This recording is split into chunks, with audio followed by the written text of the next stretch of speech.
വിദ്യാർത്ഥിക്ക് ക്ലാസ് മുറിയിൽ സഹപാഠിയുടെ ക്രൂരമർദ്ദനം. പെൺസുഹൃത്തിനെ കളിയാക്കിയതിന്റെ പേരിൽ മർദ്ദിച്ചു എന്നാണ് പരാതി. സൈക്കിൾ ചെയിൻ ഉപയോഗിച്ചായിരുന്നു മർദ്ദനം. കരവാരം വൊക്കേഷണൽ ഹയർ സെക്കൻഡറി സ്കൂളിലെ 2ാം വർഷ വിദ്യാർത്ഥിക്കാണ് മർദ്ദനമേറ്റത്.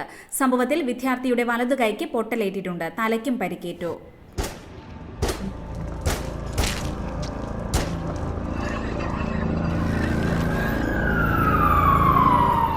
ഓർഡർ ചെയ്ത ഭക്ഷണം വൈകി എത്തിയതിനെ കുറിച്ച് ചോദിച്ചതിൽ പ്രകോപിതനായ ഡെലിവറി ബോയ് യുവതിയെ കുത്തിവീഴ്ത്തി.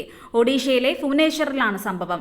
ഡെലിവറി ഏജന്റായ തപൻ ദാസ് എന്ന മിട്ടുവാണ് ഭക്ഷണം ഓർഡർ ചെയ്ത ബിനോദിനി രഥ് എന്ന യുവതിയെ ആക്രമിച്ചത്. വാക്കുതർക്കത്തെ തുടർന്ന് കയ്യിലുണ്ടായിരുന്ന മൂർച്ചയേറിയ ആയുധം കൊണ്ട് ഇയാൾ യുവതിയെ കുത്തിവീഴ്ത്തുകയായിരുന്നു. ആക്രമണത്തിൽ ഗുരുതരമായി പരിക്കേറ്റ യുവതി ചികിത്സയിൽ തുടരുകയാണ്.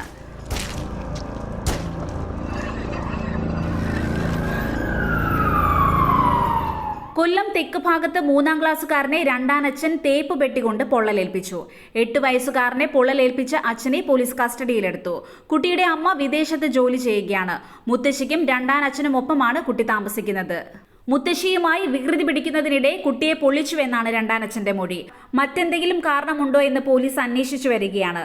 വിഷയത്തിൽ CWCയും ഇടപെട്ടിട്ടുണ്ട്.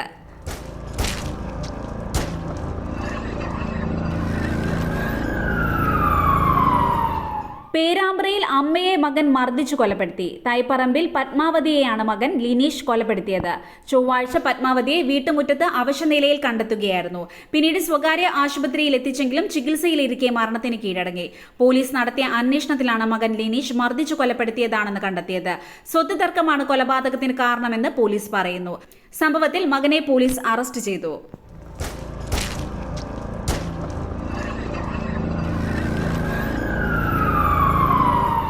കൊല്ലത്ത് സ്വകാര്യ മതപഠനശാലയിൽ വിദ്യാർത്ഥിനി മരിച്ച നിലയിൽ. തിരുവനന്തപുരം നേമം സ്വദേശിനിയായ 14-കാരിയാണ് മരിച്ചത്.